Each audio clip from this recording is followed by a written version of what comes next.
सबको next Nvidia में invest करना है, बट प्रॉब्लम ये है कि चिप डिज़ाइनिंग और मैन्युफैक्चरिंग कंपनीज जैसे एनवीडिया अमेरिकन कंपनी है, टीएसएमसी ताइवान की है और एएसएमएल नेदरलैंड्स की है। तो इंडिया इस एआई बूम में कैसे फिट होता है? आंसर सरप्राइजिंगली सिंपल है। Global hyperscalers and Indian giants are set to invest more than $270 billion in the next 5 to 7 years to build data centers in India. India AI chips तो नहीं design या manufacture करता, but India can manufacture almost everything those chips need to operate. देखते हैं कैसे। एक बार imagine करते हैं what happens when an AI chip is switched on. It will need electricity, then chip will generate so much heat कि उसे cool करना पड़ता है। The chip needs fibre to communicate with thousands of other chips. In other words, India की opportunity chip के आसपास बनी पूरी इंफ्रास्ट्रक्चर चेन में है। तो इस वीडियो में हम पूरी एआई इंफ्रास्ट्रक्चर चेन को सिंपल लैंग्वेज में समझेंगे। एआई बिल्ड आउट के डिफरेंट लेयर्स क्या है और हर लेयर में कौन सी इंडियन कंपनीज पार्टिसिपेट कर रही हैं। सब कुछ स्टेप बाय स्टेप देखेंगे। I am CA Vamika and I have been investing in the markets for over 10 years now.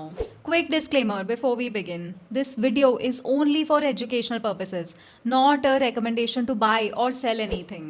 Also, I've noticed that 74% viewers of this channel have still not subscribed to it. Do subscribe to the channel so that I can keep bringing such actionable and data-backed insights to you every week. Okay, now let's follow the money. The world's largest technology companies hundreds of billion dollars spend कर रही है to build AI infrastructure. Amazon, Microsoft, Alphabet, Meta and Oracle ने 2024 में roughly $260 billion spend किए. That jumped to about $440 billion in 2025. And for 2026, they've guided to nearly $700 billion. The spending isn't slowing down. In fact spending काफ़ी accelerate हो गई है अब। Over investing can be painful in the short term, but under investing can be fatal for these tech companies. That's why these companies keep spending on the current AI build out. Now here's the question. Where exactly is all that money going? And the answer is 50% of this eventually flows into data center infrastructure. क्योंकि AI models train करना, run करना या उन users को सर्व करना हो, सब कुछ अल्टीमेटली डेटा सेंटर्स के थ्रू ही होता है। And inside data centre the spending breaks down into 4 major physical layers: power, power distribution, cooling and networking. Above them sits the chips themselves, और चिप्स के ऊपर होते हैं ऑपरेटर्स जो ये पूरी इंफ्रास्ट्रक्चर बिल्ड करते हैं और कस्टमर्स को इंफ्रा रेंट पर देते हैं। Don't worry, we'll walk through the entire stack layer by layer और देखेंगे कि हर लेवल पर इंडियन कंपनीज कहाँ फिट होती है। अब कंपनीज पर आने से पहले एक बार इंडिया की पोजीशन समझ लेते हैं। इंडिया जनरेट्स रफली 20% of the world's data but hosts only about 3% of the world's data center capacity. इसका मतलब इंडिया में क्रिएट होने वाला काफ़ी डेटा को प्रोसेस और स्टोर करने के लिए अभी भी बाहर के डेटा सेंटर्स पे डिपेंड किया जा रहा है। लेकिन ये ही सिचुएशन धीरे धीरे चेंज हो रही है। आज इंडिया के पास रफली 1.5 गीगावाट्स डेटा सेंटर कैपेसिटी है और इंडस्ट्री एस्टिमेट्स के हिसाब से ये 2031 तक 10.5 गीगावाट्स तक पहुंच सकता है। Let's start at the bottom of the stack, power. क्योंकि पावर के बिना कुछ भी काम नहीं करेगा। In fact power has become one of the biggest bottlenecks in the entire AI build out, और उसका रीज़न भी काफ़ी सिंपल है। एनवीडिया का हर नया चिप पिछले जनरेशन से ज़्यादा पावरफुल होता है, लेकिन हर नए जनरेशन को ज़्यादा इलेक्ट्रिसिटी की ज़रूरत पड़ती है।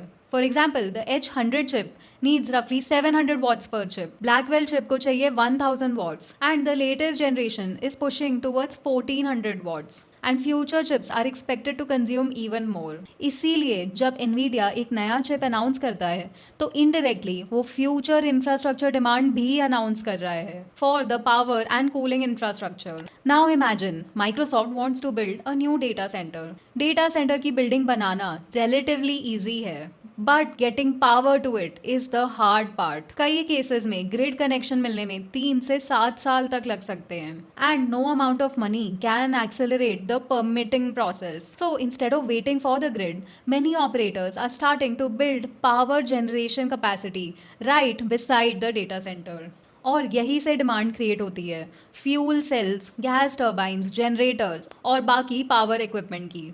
मतलब अगर एआई को ज़्यादा पावर चाहिए तो सिर्फ डेटा सेंटर्स नहीं, पूरा पावर इकोसिस्टम भी ग्रो करता है। पावर को डेटा सेंटर में जल्दी स्टार्ट करने का एक पॉपुलर सोल्यूशन है fuel sales. Fuel cells data centre के पास ही इलेक्ट्रिसिटी जनरेट कर सकते हैं बिना सालों तक ग्रिड कनेक्शन का वेट किए। Fuel cells produce electricity through a chemical reaction. One of the Indian companies supplying critical components into the ecosystem is MTAR Technologies. But a fuel cell is only one way to generate power. कई data centres gas turbines भी use कर रहे हैं, जो large scale power generation के लिए काफी popular technology है। और जैसे ही हम गैस टर्बाइन की सप्लाई चेन को देखते हैं, several Indian names start appearing, जैसे D development engineers specialise piping supply करती है जो इन प्रोजेक्ट्स में यूज होती है। आज़ाद इंजीनियरिंग टर्बाइन के क्रिटिकल कंपोनेंट्स मैन्युफैक्चर करती है जो एक्सट्रीम हीट में ऑपरेट कर सकते हैं। और टर्बाइन से जनरेट हुई पावर को इलेक्ट्रिसिटी में कन्वर्ट करने के लिए जनरेटर्स की ज़रूरत पड़ती है। यही टीडी पावर सिस्टम्स का रोल आता है, जो जनरेटर्स मैन्युफैक्चर करती है। Finally, every data center needs backup power in case the grid fails. India में इस सेगमेंट में दो नाम हैं, Cummins India और Kirloskar Oil Engines, both of which supply backup generator sets for data centers in the domestic market. Now let's move to layer 2, power distribution. Next step is electricity को safely data centre में thousands of servers और AI chips तक पहुंचाना। और इस पूरी journey का सबसे इम्पॉर्टेंट कॉम्पोनेंट है transformer. In fact, transformers have become one of the biggest bottleneck in the entire AI build out. क्योंकि ट्रांसफॉर्मर के बिना इलेक्ट्रिसिटी चिप तक पहुंच ही नहीं सकती until electricity has been stepped down and delivered through a transformer. So even if someone handed you all the chips in the world tomorrow, the data center still wouldn't become operational unless the transformer was already in place. That's how critical this component is. The problem is that transformer factories around the world multi-year order backlogs carry कर रही हैं। ये ऐसे products नहीं हैं जो कुछ हफ्तों में मैन्युफैक्चर हो सकते हैं। लार्ज पावर ट्रांसफॉर्मर्स बनाना हाई प्रिसिशन इंजीनियरिंग का काम है और इसीलिए सप्लाई डिमांड के साथ पेस नहीं रख पा रहा। इंडिया में देखें तो सीजी पावर जैसी कंपनीज ट्रांसफॉर्मर मैन्युफैक्चर करती हैं जो इस लेयर में फिट होती है।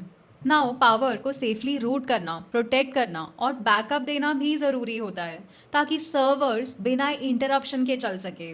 इसी लेयर में एबीबी इंडिया और सीमेंस जैसे प्लेयर्स का रोल आता है जो डेटा सेंटर्स के लिए switch gear, UPS systems and power distribution equipment provide करती हैं।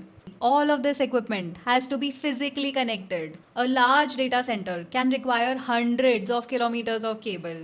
यही Polycab, KEI Industries, RR Cable और Finolex जैसी कंपनीज आती है। जितने ज़्यादा डेटा सेंटर्स बनेंगे उतना ही ज़्यादा केबल की डिमांड भी होगी। अब आते हैं लेयर 3 पर, कूलिंग। यह something many people don't realise. जितना इलेक्ट्रिसिटी डेटा सेंटर कंज्यूम करता है वो इवेंचुअली हीट में कन्वर्ट हो जाता है। प्रॉब्लम ये है कि ट्रेडिशनल डेटा सेंटर्स इतनी हीट हैंडल करने के लिए डिज़ाइन ही नहीं किए गए थे। इसीलिए इंडस्ट्री आज एयर कूलिंग से लिक्विड कूलिंग की तरफ शिफ्ट हो रही है। तो इस ट्रेंड से बेनिफिट कौन करता है? Companies like KRN heat exchanger cooling systems के लिए हीट एक्सचेंजर सप्लाई करती हैं। एरोफ्लेक्स इंडस्ट्रीज डेटा सेंटर्स में लिक्विड कूलिंग की हेल्प करती है by manufacturing piping solutions, valves, fittings. और फैसिलिटी लेवल पर ब्लू स्टार एंड वोल्टास जैसी companies conventional air conditioning supply करती है जो पूरे डेटा सेंटर को एफिशिएंटली रन करने में हेल्प करते हैं। अब आते हैं लेयर 4 पर, networking. AI only works if thousands of chips can communicate with each other constantly. आज के AI मॉडल्स किसी एक चिप पर ट्रेन नहीं होते। It's trained across thousands of GPUs working together as a single unit. और इसी प्रोसेस में बहुत बड़ी क्वांटिटी में डेटा ट्रांसफर होता है हर सेकेंड। ये कम्युनिकेशन ऑप्टिकल फाइबर के थ्रू होता है। इस सेगमेंट में दो मेजर इंडियन कंपनीज हैं, HFCL और स्टरलाइट टेक्नोलॉजीज। दोनों ऑप्टिकल फाइबर इंफ्रास्ट्रक्चर सप्लाई करती है और हाइपरस्केलर और डेटा सेंटर्स की ग्रोइंग डिमांड से बेनिफिट कर सकती है। Netweb technologies AI servers assemble करती है और इन्वीडिया इकोसिस्टम के साथ भी काम करती है। अब तक हमने जितनी कंपनीज डिस्कस की हैं वो डेटा सेंटर बनाने में हेल्प करती है, but none of those companies actually own the data centre itself. So, who owns the building, installs all this infrastructure, and rents it out to customers? That's where the operators come in. Think of them as the landlords of the digital economy.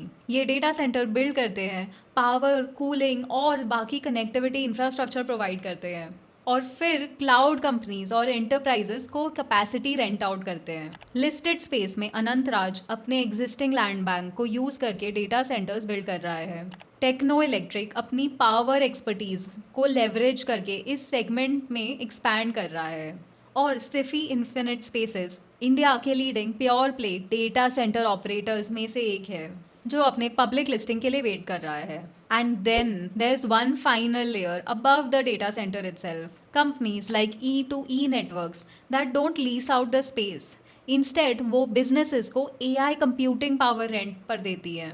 अगर किसी company को GPUs चाहिए लेकिन अपना infrastructure build नहीं करना, तो वो E2E जैसे प्लेटफॉर्म से कंप्यूटिंग पावर ले सकती है। सिंपल लैंग्वेज में it is GPU as a service. That's why E2E is often compared to the AI focused neo cloud providers that have emerged globally.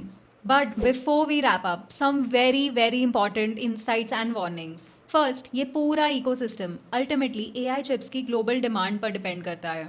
आज माइक्रोसॉफ्ट, अमेजॉन, मेटा और alphabet जैसे hyper scalars AI infrastructure पर hundreds of billions of dollars खर्चा कर रहे हैं। AI revenues are growing rapidly, but they are still much smaller than the capital that is being invested today. And that's why the market is watching very closely to see whether AI adoption and monetization can catch up with the infrastructure spending. Second is the technology risk. आज हम assume कर रहे हैं कि future AI models को ज़्यादा power, ज़्यादा cooling, ज़्यादा नेटवर्किंग और ज़्यादा इंफ्रास्ट्रक्चर की ज़रूरत पड़ेगी। लेकिन टेक्नोलॉजी बहुत फास्ट इवॉल्व करती है। Major breakthrough in efficiency could reduce some of the requirements. Theme शायद वही रहे, लेकिन अपॉर्चुनिटी का साइज बदल सकता है। Third risk specially Indian company से रिलेटेड है। Almost none of the companies that we discussed today are pure data center plays. आज भी इन कंपनीज के ओवरऑल बिजनेस का सिर्फ एक छोटा हिस्सा है डेटा सेंटर। हाँ, ये अपॉर्चुनिटी ग्रो कर रही है, लेकिन पूरी कंपनी सिर्फ इसी थीम पर डिपेंड नहीं करती है अभी। And most of the companies we discuss today are small और माइक्रो कैप कंपनीज, जहाँ एग्जीक्यूशन रिस्क और बिजनेस रिस्क नेचुरली बहुत ज़्यादा हाई होता है। Fourth risk and most important, इनमें से काफ़ी स्टॉक्स पिछले कुछ क्वार्टर्स में काफ़ी तेज़ी से बढ़ चुके हैं। मार्केट को ये अपॉर्चुनिटी दिख रही है। एक अच्छी स्टोरी और एक अच्छे इन्वेस्टमेंट दोनों हमेशा सेम चीज़ नहीं होते, और एक ग्रेट कंपनी भी गलत वैल्यूएशन पर खराब इन्वेस्टमेंट बन सकती है। इसीलिए सिर्फ स्टोरी पर मत जाना। Look at the valuations, look at the earnings potential, और ये समझिए कि फ्यूचर की एक्सपेक्टेशंस स्टॉक के करंट प्राइस में पहले से रिफ्लेक्ट हो चुकी है या नहीं। ये एक लॉन्ग टर्म इंफ्रास्ट्रक्चर थीम है जो आने वाले कई सालों में प्ले आउट होगा, ना कि अगले कुछ महीनों में। Okay, so that's where India fits into the AI boom. आज मैंने हर कंपनी को सिर्फ ब्रीफली इंट्रोड्यूस किया है, क्योंकि इस चेन का हर लेयर अपने आप में एक डीप डाइव डिजर्व करता है। Power companies, transformer manufacturers, cooling players, fibre companies और डेटा सेंटर ऑपरेटर्स। अगर आपको इस पे एक अलग सीरीज चाहिए, then comment India DC below and I will know that you are interested in it. If this video helped you understand the data center and AI opportunity in India, then do share it with a fellow investor who would be interested in this. And do subscribe to the channel for more such videos in the future. Nothing in this video is a recommendation. Please do your own research before investing. अगर ये video आपको insightful लगा तो like ज़रूर करना और comment में लिख के मुझे बताना. Thank you for watching. See you in the next one.